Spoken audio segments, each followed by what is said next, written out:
Welcome. My name is Laura Egan. I am Director of Literacy Product Management for the William H. Sadlier Company.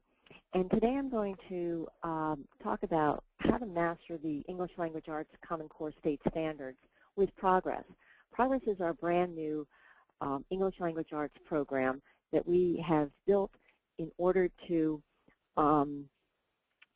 address the Common Core State Standards, the needs of teachers and the needs of students. What I'll be talking about today, I'll go through the components, the structure of the program, reading units, instructional model, and writing units. And of course, we have online resources. Let's take a look at the program. This program is very flexible. It can be used with the entire class or a small group or individual students.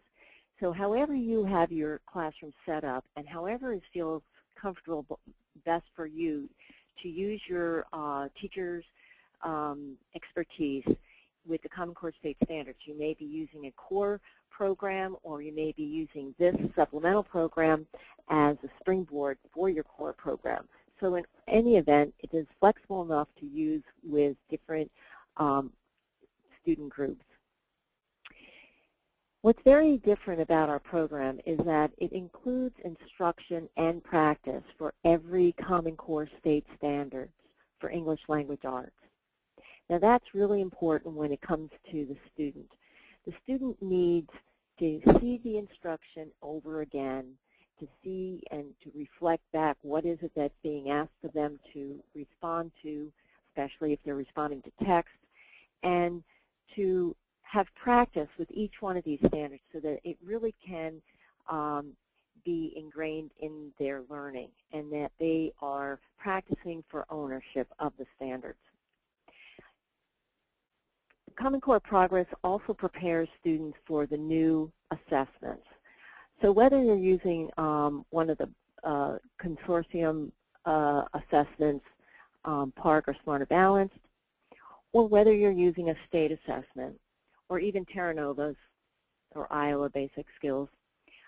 These assessments are all going to change, and Common Core Progress will be preparing your students for the type of test items that will appear on these new assessments. The organization of Common Core Progress is very easy to use. It's also easy to follow. It's logical. And as I go through that setup of the format of the program, you'll see how logical it is and how easy it is to use for both you, the teacher, and the student. So let's continue. The components. We have a student work text, and we call it a work text because it does include the instruction. So it's more than a workbook. It's much more than a workbook. It's a work text, has plenty of ample practice for the students, but it also has the instruction there for them. We have a teacher's guide that is a wraparound format. It's in a wraparound format for teachers to have the background support that they need for each one of the standards, as well as how to differentiate instruction or how to address a certain particular need, struggling students, or how to enrich students with more challenges.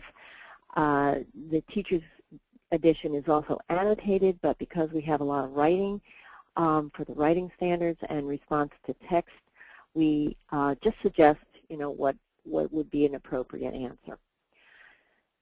The next component we have are online resources. So we believe in a blended approach. We know that students acquire knowledge differently, some through print, some through digital resources. So we have a lot of resources that will reinforce and present the program digitally. We also have online assessments, performance tasks online, benchmark assessments online, and that's through our iProgress online assessments. And then we have our Progress Monitor benchmark assessments, which is a booklet for the student. And this includes 4 benchmarks assessments to be used throughout the year.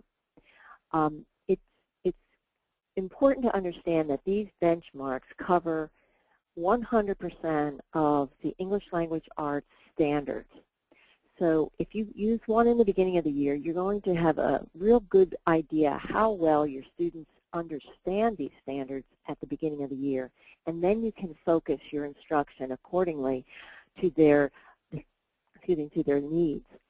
And then in the mid-year, you have another benchmark assessment, again, covers the entire range of English language arts assessments. So you have 2 more benchmarks to prepare your students for their assessment that will be probably taken in March. So let's look at a grade 3. I'm going to look at units 7 and 8. One is a reading unit and one is a writing unit.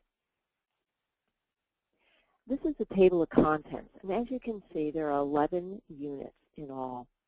They alternate a reading unit, starting with a reading unit, and then followed by a writing unit.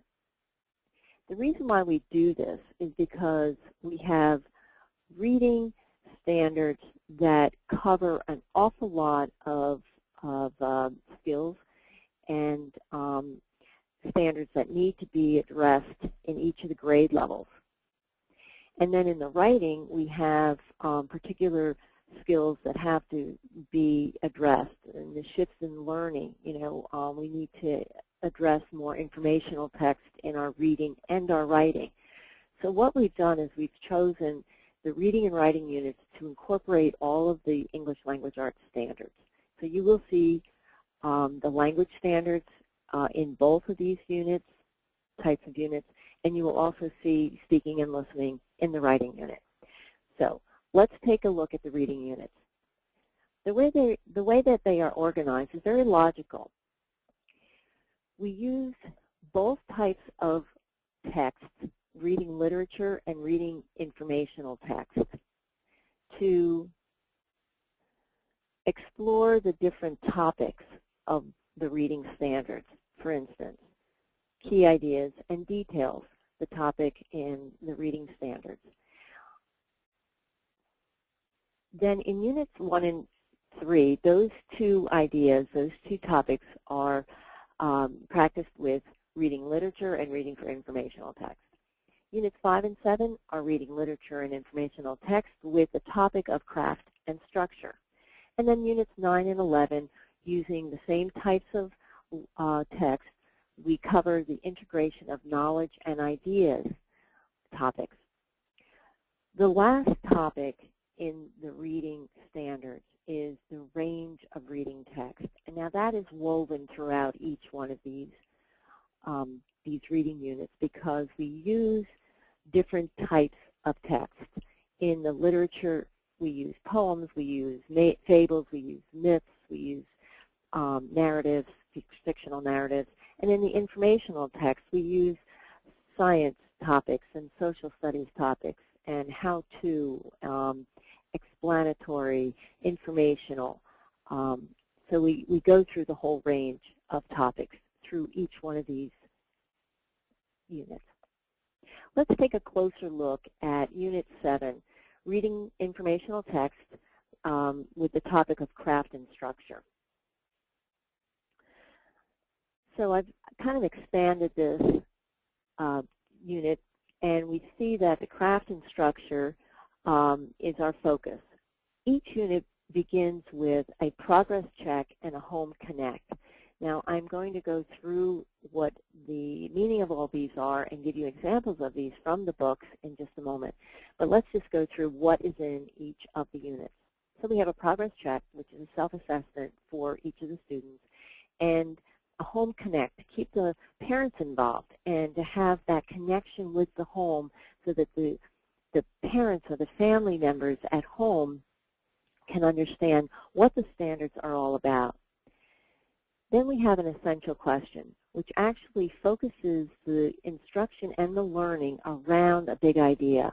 And these essential questions, it's important to understand that they are based on the standard. It's not based on a genre. It's not based on comprehension skills. It's based on the standards under the craft and structure topic. So let's look at those standards. Determining word meanings, using text features, distinguishing points of view. We cover each one of these standards in this unit. And then we look at a close reading, which is a lengthier text that covers all of these standards together. The students then will look at the different texts that they have read in this unit, and they will start to compare and contrast the text and revisit the essential questions in this section of the unit called Connect Across Text. Each reading unit has a language skill page, and in the reading units, the language skill page pertains to the vocabulary acquisition and use standards in the language strand. Every unit has a Common Core review so that you, the teacher, understands what the student understands. You, the teacher, understands what the student doesn't understand. So here's a good point that you can reteach, you can understand what they understand, and get to meet their needs for comprehension and acquisition of the standards. Every reading unit has a performance task. This performance task is online, which will give students the opportunity to practice online assessments. They can also be downloaded so that the students can take them at their desk. And these performance tasks are different than any review, but they do mirror the Common Core assessments. So it's good practice for the students to demonstrate and explain their answers a little bit more than just the short answer response. We have all of the Common Core state standards listed here in the table of contents. We also have it listed on the pages, but here's a good, if you're planning, here's a good synopsis of what it is that you're looking at so that you can plan which standards you're going to be teaching in this unit. So let's get a little bit closer to Unit 7. We have a unit introduction. This introduction is either read to the students or read with the students, and it introduces the theme or the topic of the unit. In this case, Unit 7, the theme is about extreme weather and natural disasters that happen with the weather. The unit introduction also introduces the idea of craft and structure, the topic in the standards, what authors need in order to craft their writing and how to structure their writing. So we introduced the standards that come under craft and structure in the introduction. And as you can see, we also provide a self-diagnostic assessment for the student. They are to look at each one of these items and ask themselves, can I determine the meaning of academic and content area words and phrases? Can I use text features and search tools to locate information and the other items here? So before they enter Unit 7, they ask themselves, can I do this? So it's a self-diagnostic assessment, and they return back after they've used or read through and learned the standards in Unit 7. They come back and they say, after the unit, I can do this, or I need more help with this. Next, we have the Home Connect, and the Home Connect builds a partnership with the families. As you can see here, if you can read this on the slide, you can see that it's in very good terms. It's not academic terms for the family to read. It really is in family terms, in lay people terms, to explain the standards that their student will be, or their child will be covering during this unit. It also extends the learning to the home through certain activities. So they go through what it is that your child is going to be using, learning in this unit, and then ways to help your child at home. In this particular unit, it is interesting because one of the standards is points of view. And so it says here, show respect for your child's point of view on topics. you know, ask them why they think it's that they have a certain point of view, and accept it or challenge it, but be respectful. I think that that's interesting for parents to see. And then, of course, we have an activity that can be done at home and extend the learning. There are more activities for home connection online at sadlerconnect.com, which is our new platform. And that's exciting, too, because the parents can get involved, but they can also have some fun with these topics. The reading units are organized by the type of text. As I said earlier, this is going to be an informational text unit, but we also have the literary text. And if it is informational, it'll be on science or social studies topics. We also then have the Common Core State Standard English Language Arts Standard topic, which is, for this unit, craft and structure. We have the essential question right up front here. And as I mentioned before, it's all about the standard. So how, this essential question for Unit 7 is, how can an author present informational text effectively? And of course, the answer is in the standards. So we introduce each of these standards with a text, and I'm going to explain that in the next slide. Each standard, determining word meaning being the first standard, is introduced by one text. This text right here is water everywhere, going along with the theme of extreme weather. The genre is explanatory text. It's a nonfiction, of course. The next standard is introduced through another text, Watch Out for Weather, which is a journal article. And then the third standard is introduced by a third text, Stop the Droughts. This is an editorial. So as you can see, we are going to cover the three standards under craft and structure by introducing these standards through a piece of text that's different but yet connected by the theme. Let's take a closer look at one of these standards. I've chosen determining word meaning, so let me show you how the instructional model is conducted. We have determining word meaning under craft and structure, and then we have guided instruction. Our instructional model throughout the program is the guided release of responsibility. So what we want the teacher to do is to present through guided instruction, direct, explicit instruction to, for the students to understand the standard, and then gradually release that responsibility of learning to the student.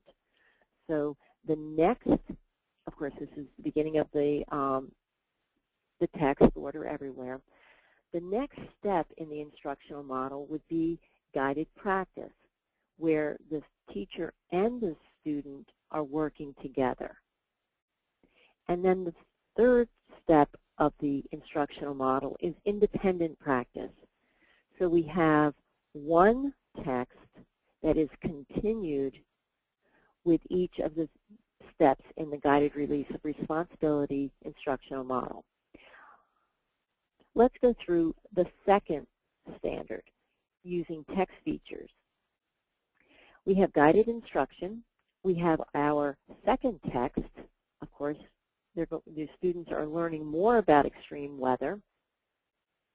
We have our standards listed here, which one we're going to be learning about. And just one of the ideas that part of the format is that we ask the student to cite evidence. And of course, this is the guided instruction. So the teacher is going to be explaining to the student the text features here, citing evidence. So what we've asked them to do is to look at hyperlinks and subheads and sidebars and bulleted lists. So these are the text features that sometimes students don't read. They look at this text and they say, okay, I'm going to just read, the storyline or the information here. I don't have to read that. She didn't tell me, or he didn't tell me I had to read the box or the bullets. And we're teaching kids now that in order to understand the informational text and how it's constructed, we have to look at all the features, and that's going to give us more information for us to answer the questions at the end.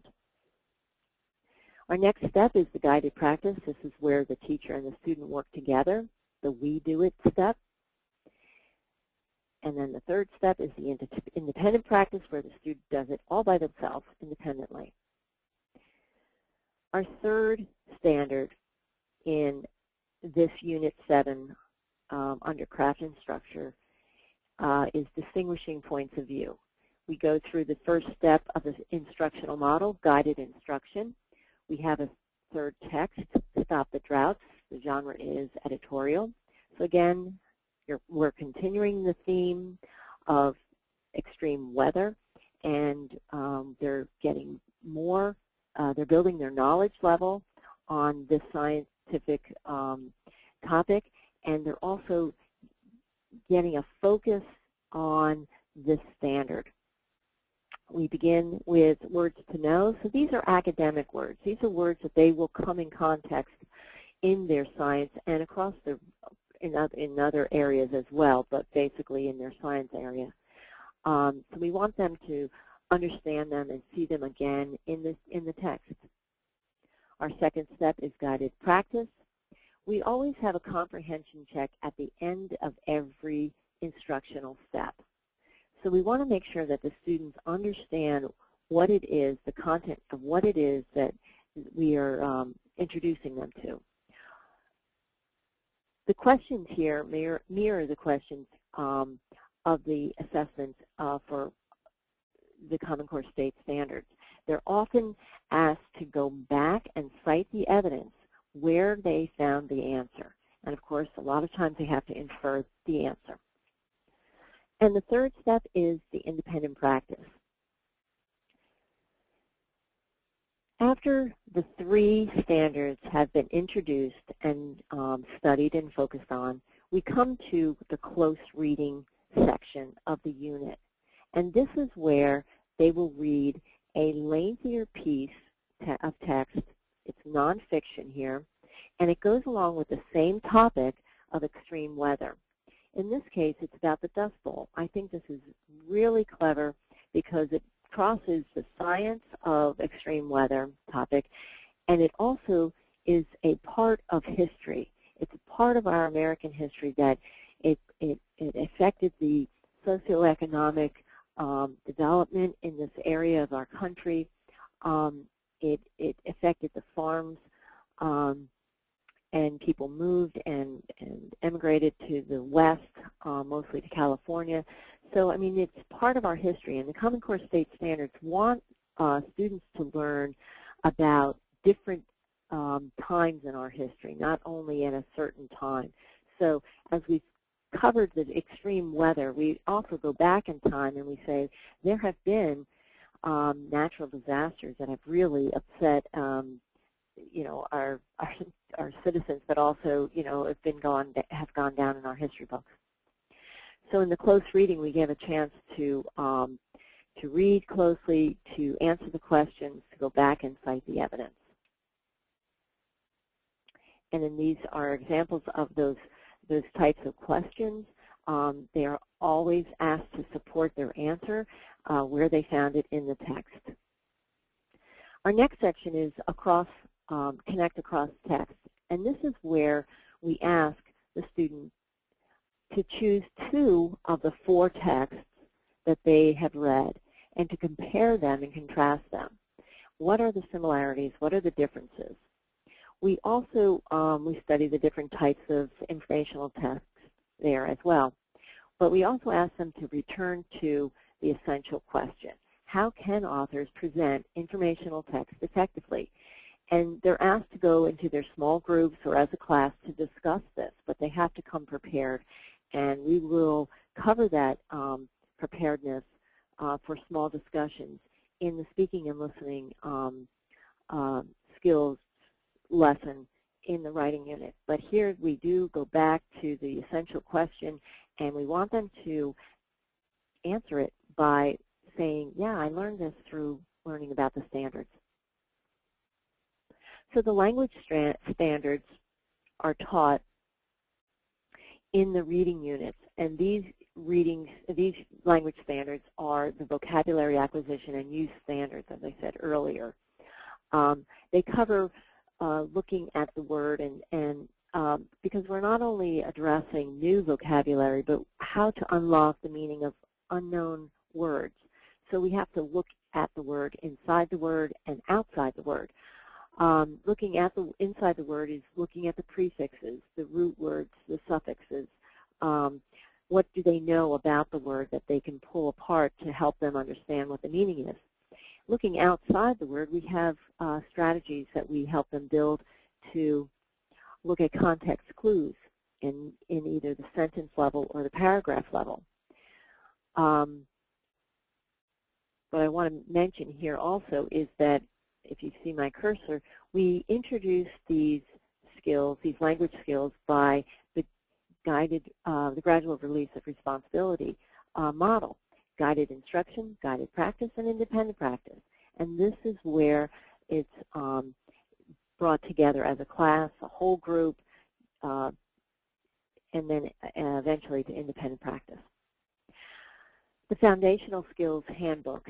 The reading standards stress that foundational skills should be taught all the way up to 5th grade when they are lacking.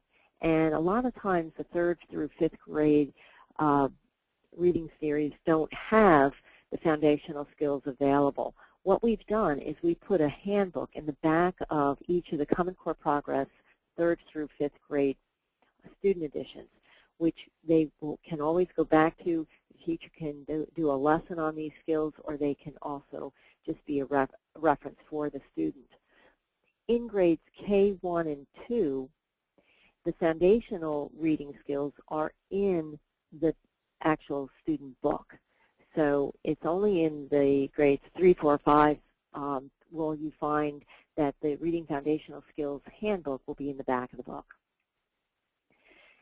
At the end of every unit, we have a Common Core review. In this unit, this is a reading unit on the craft and structure. We're going to review the craft and structure standards in this Common Core review. So we have a different text. It's shorter. It's like an excerpt. It's just a short piece of text. But the 10 questions that follow mirror those of the Common Core assessments.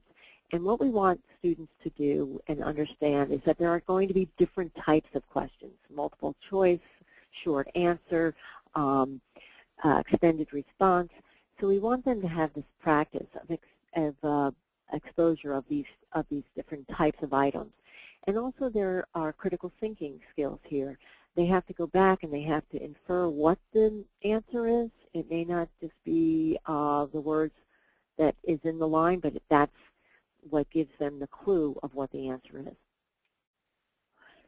For every reading unit, we have performance tasks. They are online. And in the middle of the unit, in the middle of the year, we have performance task 1, and at the end of the year, we have performance task 2. This is a culmination of all of the standards that have been met up into that point. So we have 3 parts: the literary analysis, the narrative writing, and the research simulation. These are lengthier assessments, again, preparing your students for the assessments that are going to be available next year. Let's look at our writing unit. And as you will see, there are some similarities to the reading unit format, and there are some differences. So let's take a look, just to remind you that the writing unit comes right after each reading unit. So each reading unit introduces a theme. And so each writing unit is situated appropriately to address that theme. So the first writing unit will address the different text types and purposes, and it's writing fictional narratives. The 4th unit would be writing informative and explanatory text. The 6th unit is writing non-fictional narratives. The 8th unit is writing opinion pieces. And the 10th unit is the research to build and present knowledge, writing a research report.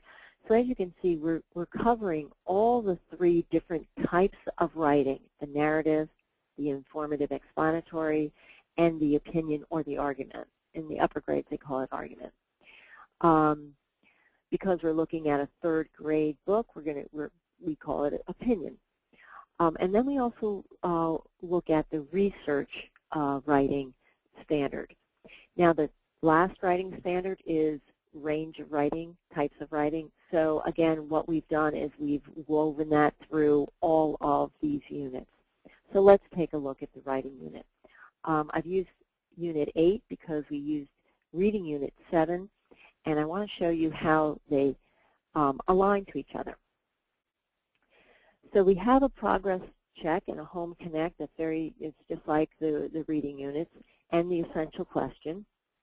We have the write opinion pieces introduction, and then we're going to introduce the substandards that come under this standard writing opinion piece by this particular, specifically to this grade level, grade 3. Then we have our language skills. Now, in the writing units, the language skills address the conventions of grammar, the mechanics, the usage, and the parts of speech. Then we have our speaking and listening standard skills to be addressed in the writing units, and then we have our Common Core review. So let's take, and of course we have our standards listed right here for your ease of planning. Let's take a look at Unit 8. So as you can see in the introduction of Unit 8, we do talk about what the students will be learning here. We address that it's about extreme weather and pet safety. So the topic for each of the writing units align to the topic to the reading unit that they just came from. And then we tell them what they're going to be writing, what they're going to be studying. In this case, it's opinion piece, and how they have to persuade their reader and have a point of view and back up and support their opinion. So these are the substandards that they will be introduced. And of course, we have our progress check, the can I statements, so that they can self-diagnose themselves. Can they state their opinion clearly? Can they support their opinions with reason? So they look at that list before the unit, and then they come back after the unit. The Home Connect, again, will address the standards, the writing standards that will be met in this unit and sent home in the terms and language that's friendly to the family. And of course, there's more online for the family to do other than just this activity and understand just this page and, you know, be introduced to the standards here. There's more online, and that's, you know, a little bit more exciting for some families to work together then. The writing unit starts with the type of text and the topic. So again, this is the text type is opinion pieces and what the purpose is. And we're going to be writing an opinion piece, so let's look at the essential question. How do writers support their opinions? Now again, we're going to be looking at the standard, and the substandards to this for grade 3 is going to be the answer, of course, to how writers support their opinions. We're going to be looking at student models, a student model of an opinion piece. We're going to be addressing 4 conventions of standard English grammar, and we're going to be addressing the speaking and listening standard. Of course, we're going to have a Common Core review for you and the student to understand, you know, how well do they understand this standard. So let's take a look at how this Unit 8 is organized. We're going to write an opinion piece. The standards are written right up at the top, so you know that it's easy for you to plan and what standard you're addressing. We're going to be reading a student model. The Common Core State Standards want students to read exemplar text and read for writing exemplar writing pieces. In this case, this is a student model of a student that is stating her opinion. Ruthie is stating her opinion about pet safety in a storm with extreme weather. Do you save your pets? Do you save your family? What's your opinion? Of course, some kids are going to have an opinion of saving their pets and their mother can swim, or saving their mother and their pets can swim. So we want them to back up their opinion with reason. So we want to look at the organization of writing an opinion piece. Looking at the title and choosing a title that draws the reader into the basic topic is important. Of course, you want to have an exciting topic. We want to introduce the opinion. We want to state it up front, what the topic is and what your opinion is, and give some background. And then we want to engage the student at this point. And so after reading the student model, have them underline, and be active here and start to understand what it is that the writer's opinion is, and then later on back it up. What are the reasons? So here we have linking phrases. Of course, you're going to have one reason, and then you need to link it to another reason, linking it to the opinion. We have our reasons. We want them to state. You see the organization of this piece, so they want to state the reasons 1, 2, and 3. We want them, again, engaged and active in the learning here so that they can see where Ruthie's second reason is and underline it, and her third reason. So let's look at the last part of writing an opinion piece, which is the conclusion, which is very important. We want students to understand that it's time for them to wrap up their topic with their reasoning and restate their opinion, but in slightly different terms. After the opinion piece is reviewed and how to write an opinion piece is explained and introduced, we look at the language skills that will help students be better writers. And so, as I said earlier, these language skills basically are the first two standards under language, which are the conventions of standard English. The approach is the same, the gradual release of responsibility, guided instruction, where the whole class, the teacher instructs to the whole class.